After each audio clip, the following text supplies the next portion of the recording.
أعوذ بالله من الشيطان الرجيم بسم الله الرحمن الرحیم۔ روحانی عملیات کے معزز ناظرین السلام علیکم۔ معزز ناظرین، امید ہے کہ آپ خیریت سے ہوں گے اور خوش و خرم زندگی گزار رہے ہوں گے۔ معزز ناظرین، جیسا کہ آپ کو معلوم ہے کہ روحانی عملیات کے اس چینل سے ہم فی سبیل اللہ عملیات اور وظائف بتاتے ہیں۔ ہمارا مقصد صرف دکھی انسانیت کی خدمت کرنا ہے۔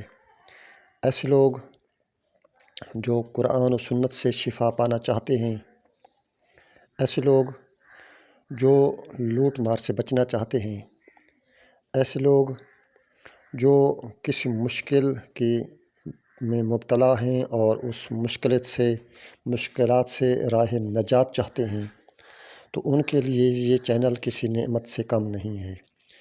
ہم فی سبیل اللہ عملیات بتاتے ہیں، یہاں پر کوئی فیس نہیں لی جاتی، نہ ہی کوئی اجرت کا مطالبہ کیا جاتا ہے۔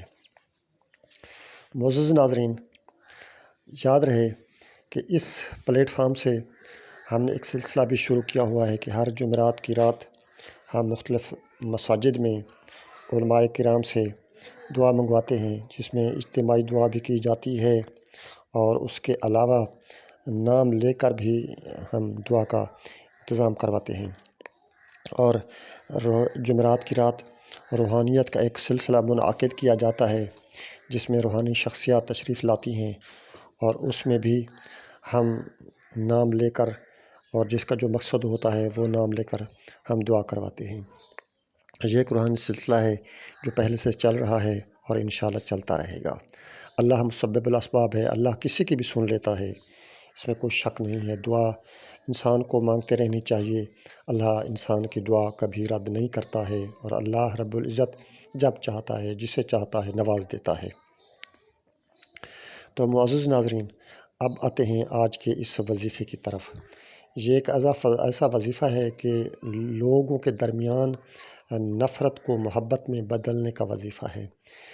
یہ سیاسی لوگ بھی کرتے ہیں کہ لوگوں کو اپنی طرف مائل کرنے کے لیے، اور اس کے علاوہ ایسے لوگ جو وائز ہوتے ہیں، سٹیجر ہوتے ہیں، یہ ان کے لیے بھی ایک کامیاب وظیفہ ہے کہ وہ اگر چاہتے ہیں کہ پبلک ان کی طرف مائل ہو، اگر وہ واعظ پہ جاتے ہیں یا سٹیج پہ جاتے ہیں یا مجلس پہ جاتے ہیں، تو ان کو گراؤنڈ میں جو ہے پبلک زیادہ سے زیادہ ملے، تو لوگوں کو اپنی طرف کھینچنے کا ایک بہت نایاب اور مضبوط ترین وظیفہ ہے۔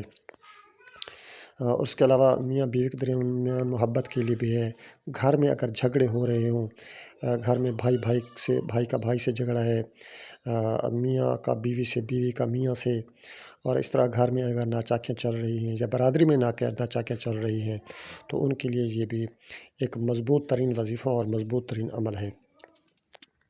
تو معزز ناظرین، اس عمل کا طریقہ کار کچھ یہ ہے، یا ودودوں کا عمل۔ یہ اللہ کے ناموں میں سے ایک نام ہے، اور اس کا مطلب ہے اے محبت کرنے والے۔ تو اس نام کے ترجمے سے ہی پتہ چل رہا ہے کہ یہ محبت کے لیے یہ عمل ہے، اور اللہ نے اس میں اتنی برکت رکھی ہے، اپنے اس نام میں اتنی برکت رکھی ہے کہ جس نے بھی یہ عمل کیا وہ کبھی ناکام نہیں ہوا، اگر اس نے صاف دل سے، سچی نیت سے، اور پورے اصول و لوازمات کے ساتھ، زکوٰۃ کی ادائیگی کے ساتھ اگر اس نے عمل کیا ہے اور ترتیب کے ساتھ عمل کیا ہے، تو کبھی وہ ناکام نہیں ہوتا۔ تو یا ودودوں کا یہ عمل ہے، یہ وظیفہ ہے۔ اس کا طریقہ کار کچھ اس طرح ہے کہ آپ نے سب سے پہلے اس کی زکوٰۃ ادا کرنی ہے، کسی فقیر کو کھانا کھلا دینا ہے، کسی غریب کو کچھ صدقہ دے دینا ہے، پیسے دے دینے ہیں زکوٰۃ کے طور پر، تو اس کا وظیفہ ادا ہو جائے گا۔ اس کے بعد پھر آپ نے وضو کر لینا ہے، اول و آخر 11 بار درود شریف پڑھنا ہے، اور درود شریف پڑھنے کے بعد 1000 مرتبہ یا ودودو پڑھنا ہے۔ جی بالکل، 1000 مرتبہ یا ودودو پڑھنے، اور پھر اس کے 2-3 طریقے ہیں، یا تو اس کو پانی پر دم کر دیں، کسی کو پانی پلا دیں، یا یہ کسی مٹھائی پر دم کر کے کسی کو مٹھائی کھلا دیں، اور اگر اس طرح نہیں کر سکتے تو پھر اگر گھر میں محبت پیدا کرنی ہے تو جب کھانا پکتا ہے تو وہ اس پر بھی آپ دم کر کے سب گھر والے کھا لیں۔ تو یہ کامیاب عمل ہے، اس کو کریں اور اس سے فوائد حاصل